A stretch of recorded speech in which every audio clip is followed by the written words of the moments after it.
آخرین خبرهای تاجیکستان و جهان در برنامه اخباری آزادی. سلام بینندگان عزیز. امروز 28 مارس است و ما در برنامه این موضوع را داریم. سازمان‌های حامی حقوق برای رهایی روزنامه‌نگاری بازداشت شده تاجیک صدا بلند کردند و عفو بین الملل تاجیکستان را کشوری سرکوب گرداند. بحران سیاسی در اسرائیل. بنیامین نتانیاهو که می‌خواست نظام دادگاهی را تغییر دهد زیر فشار عقب نشینی کرد. با فکر من ما به جای رسیدیم که نتانیاهو استعفا دهد. هر چه زودتر برای همه ما بهتر. و سیر به سمرقند سیتی موضعی نو در شهر قدیمه سمرقند که امسال میزبان معرکه‌های کلان نوروزی شد. دیروز در تاشکند بودیم، امروز به سمرقند آمده خود را در یک افسانه شرقی احساس می‌کنیم. شروع میکنیم از گزارش نوی سازمان عفو بین الملل که میگوید جنگ اوکراین نه تنها بحران خوراک و سوزشواری را به میان آورد، بلکه معیارهای دوگانه و دورویگی کشورهای غرب را در واکنش به تجاوزگری کرملین به نمایش گذاشت. در حالی که کشورهای اروپا و امریکا در خود را بر روی پناهندگان اوکراینی باز کردند، این درها بر روی گریزه‌های جنگ سوریه، افغانستان، لیبیا یا هایتی بسته شدند. این کشورها همچنین از سیستم آپارتایدی اسرائیلی ها ضد فلسطینی ها یا چینی ها ضد اویغورها چشم میپوشند. در این میان تنها سازمان های حقوق بشر میمانند که صدا بلند میکنند، هرچند نه همیشه این صدا نتیجه میدهد. امروز 5 سازمان حامی حقوق انسان از مقامات تاجیکستان خواستند روزنامه‌نگاری بازداشت شده خورشید فاضلوف را رها کنند. همکارم میرزانبی خالقزاد با ما در استودیو است. میرزانبی، حالا خورشید فاضلوف در کجا نگهداری می شود؟ به چی گمانبر است و سازمان ها مشخصا از حکومت چی خواستند؟ سلام بینندگان گرامی. بله زرنگیز، حالا بر اساس اطلاعی که دسترس کردیم خورشید فاضلوف در بازداشتگاه شهر خوجند نگهداری می شود و پروندهش را مفتشان کمیته دولتی امنیت ملی تاجیکستان تحقیق دارند.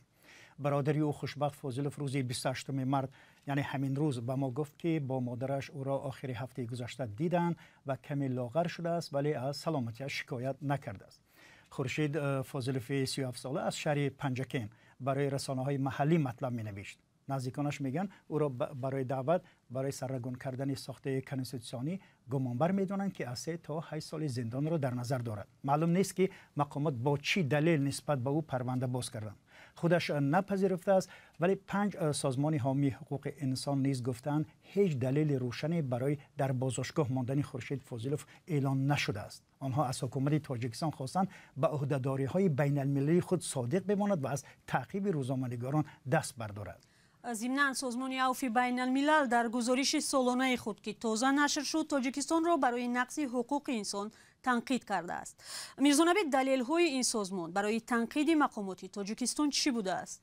بله زرنگیز، ببینید دقیقاً امروز سازمان عفو بین الملل یا امنستی اینترنشنال در گزارش سالانه‌اش تاجیکستان را کشوری نموده است که 30 سال باز از جانب یک خانواده اداره شده حقوق انسان در آن پیوسته نقض می شود.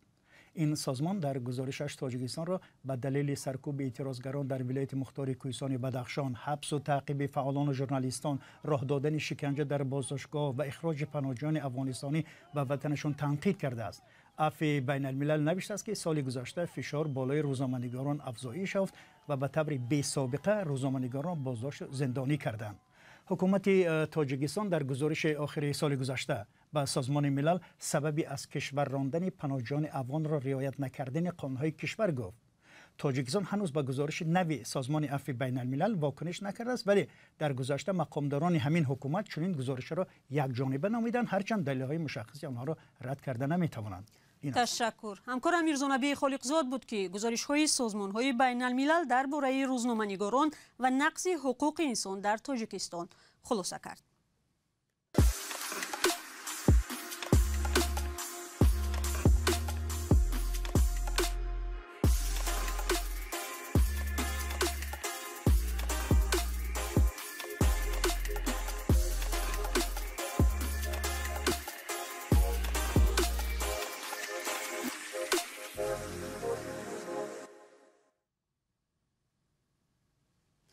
برنامه را ادامه می‌دهیم. شاخه خراسانی دوئیش مسئولیت ترکیش را در کابل بر دوش گرفت. در این حادثه در نزدیکی وزارت کارهای خارجی حکومت طالبان در افغانستان روز 27 مارس 6 نفر کشته و 12 کس زخمی شد.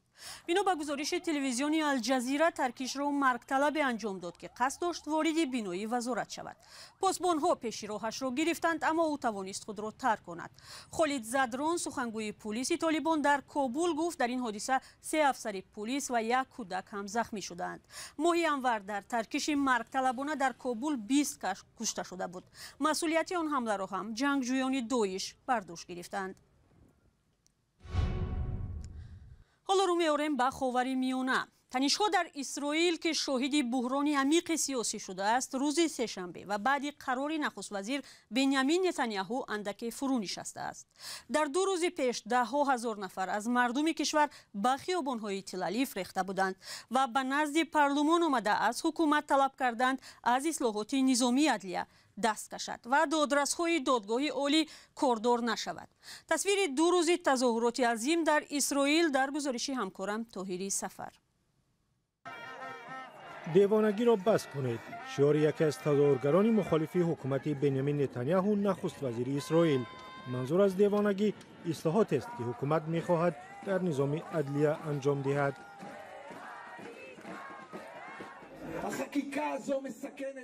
این قانون امنیت ملی را به خطر می اندازد، اقتصاد را از بین می برد، رابطه های بین المللی ما را در هم می شکند و مردم اسرائیل را تکه تکه می کند. این قانون نباید قبول شود. زیر فشار و از ترس موج عظیم این پرچم بدستان، کارشکنی سراسری و اختلافات عمیق در جامعه، بنیامین نتانیاهو عقب نشینی کرد و قبول طرح قانون اصلاحات را به تأخیر انداخت.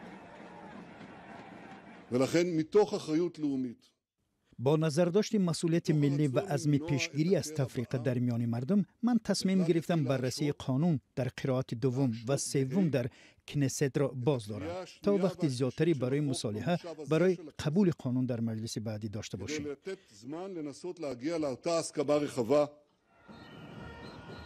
این مردم مخالف قانونی هستند که در صورت قبول ممکن است دادگاه اسرائیل را کم صلاحیت و مطیع و دستنگری حکومت نتانیاهو کند. طرح قانون به سیاستمداران اجازه می‌دهد دادرس‌های دلخواهشان را در دادگاه عالی اسرائیل تعیین کنند. خود نتانیاهو که به فسادکاری متهم می‌شود و اتهام را رد کرده است، وعده داده است به حقوق مردم احترام می‌گذارد ولی از بندهای اصلی اصلاحات دست نمی‌کشد. امر او برای برکناری وزیر دفاع که به اصلاحات مخالفت کرد، خشم مردم را برانگیخت و تظاهرات را به چنین حال کشید.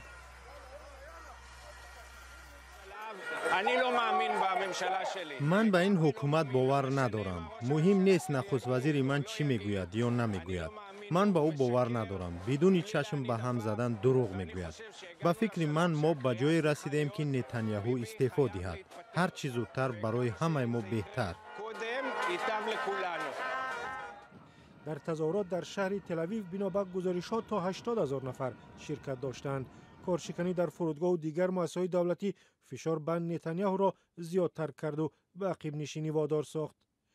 بنیامین نتانیاهو که حکومت چپگرای اشدی را در اسرائیل رهبری می‌کند، هیچگاه شاهد چنین بحران سیاسی نشده بود که از عمیق‌ترین بحران‌های داخلی در کشور است. آن هم در زمانی که خشونت بین فلسطینیان و اسرائیل در کناره غربی رود اردن اوج گرفته است. در اینجا در سال گذشته بیشتر از 250 فلسطینی و 40 اسرائیلی کشته شدند. برمیگردیم به تاجیکستان. لایق رجبوف دومین ورزشکار است. تاجیکستان در تشکیلات معروف UFC نیت دارد ماه ایون به میدان برآید. نام او ماه فوریه امسال در پیوند به اختلافش با یکی از رزمکاران مشهور کانر مکگرگر در سرخط سامانه‌های ورزشی دنیا بود. همکارانمان مولا رجب یوسفی و شهلای عبدالله با این ورزشکار درباره مناسبتش با مکگرگر و شرکت در مسابقه‌های یک حربه UFC صحبت کردند. اما در آغاز از لایق رجبوف خواستند درباره زندگی خود نقل کند.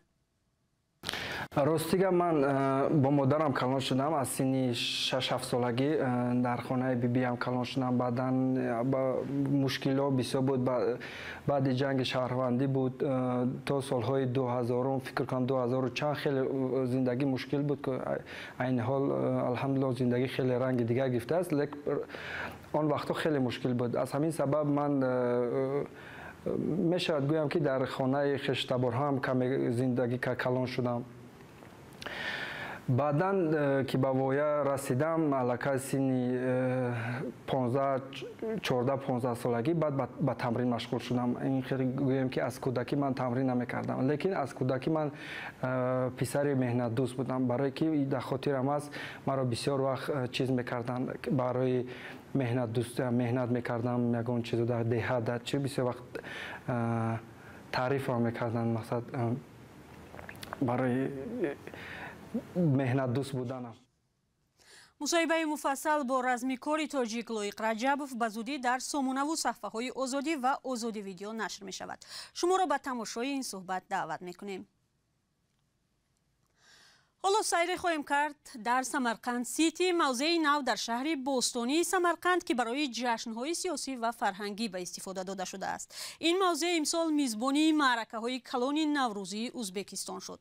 ҳамкори мо Фарзон Муҳаммадӣ ҳам ба Наврӯзгоҳи нави шаҳри қадимаи Самарқанд рафт ва аз он ҷо гузориш медиҳад.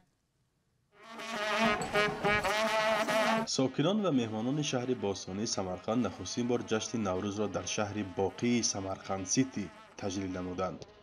ин мавзеи сайёҳатиро соли гузашта дар ҳамоиши созмони ҳамкориҳои Шанхай кушода буданд ва пас аз он ҳукумати Ӯзбекистон аксари чорабиниҳои муҳими минтақавиро дар ин ҷо мегузаронад.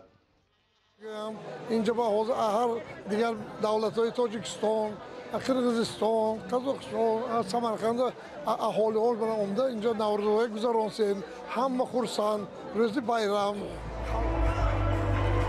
шаҳрҳои Самарқанду Бухороро дар гузашта гаҳвораи тамаддуни халқҳои орияи наҷот ва меросбарони фарҳанги қадима медонанд. аз ин хотир ҳаводорони таъриху фарҳанг дар ин айём барои дидани маросимҳои хоси идона низ омада буданд. Мы специально приехали на Наурыз. мо махсус ба Наврӯз омадем барои он ки фазои идонаро ҳис кунем ва омадани баҳорро эҳсос намоем. дирӯз дар Тошканд будем, имрӯз ба Самарқанд омада худро дар як афсонаи шарқӣ эҳсос Самарқанд. Здесь такое чувство, как будто в восточную сказку попали.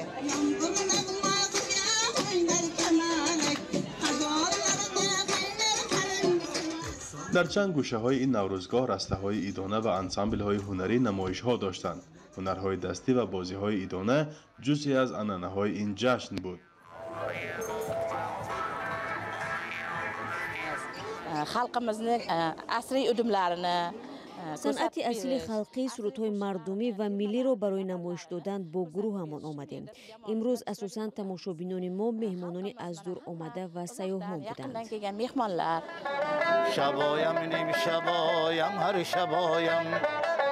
дар вилояти Самарқанд тақрибан 300 000 нафар расман тоҷик сабт шудаанд, вале сокинони он мегӯянд дар асл ин шумора ба маротиб бештар аст. мақомоти маҳаллӣ бо таъсиси созмони ҷамъияти тоҷиконро муттаҳид кардааст. сокинонаш мегӯянд ҳоло онҳо дар рӯҳияи ҳамҷавориву дӯстӣ дар ин ҳамсоякишвари Тоҷикистон умр ба сар мебаранд ва орзуманди ҳамкориҳои бештари фарҳангию ҳунариянд. фарзон муҳаммадӣ, радиои Озодӣ, шаҳри Самарқанд. гузорише ки ҳоло дидед чӣ хел буд? маъқул шуд ё нашуд? мехоҳед ки аввалин шуда гузоришҳои моро бинед? пас ин тугмаро пахш кунед ва обуна шавед. шумо аввалин бинанда хоҳед шуд. ширкати чинии China Road and Bridge Corporation дар вилояти мухтори кӯҳистони Бадахшон роҳ месозад. дар ин бора ахиран байни вазорати нақлиёти Тоҷикистон ва ширкати чинӣ як созишнома ба имзо расидааст. тибқи ин тавофуқ қарор аст ширкати China Road and Bridge Corporation дар Хорух дар рӯи дарёи Ғунд ба дарозии 200 метр кӯпрок бисозад. ва бинандагони азиз, 15 дақиқае ки дар ихтиёр доштем ба поён расид, вале хабару гузоришҳои навро шумо метавонед пайваста аз вебсайти озодӣ.орг ва саҳифаҳои мо дар фейсбуку, инстаграм, твиттеру, телеграм ва тиктоку одноклассники пайгирӣ кунед. агар шумо ҳам шоҳиди хабару ҳодисае шудед, лутфан бо рақамҳои радиои Озодӣ тамос бигиред. то дидори навбатӣ, худо нигаҳдор.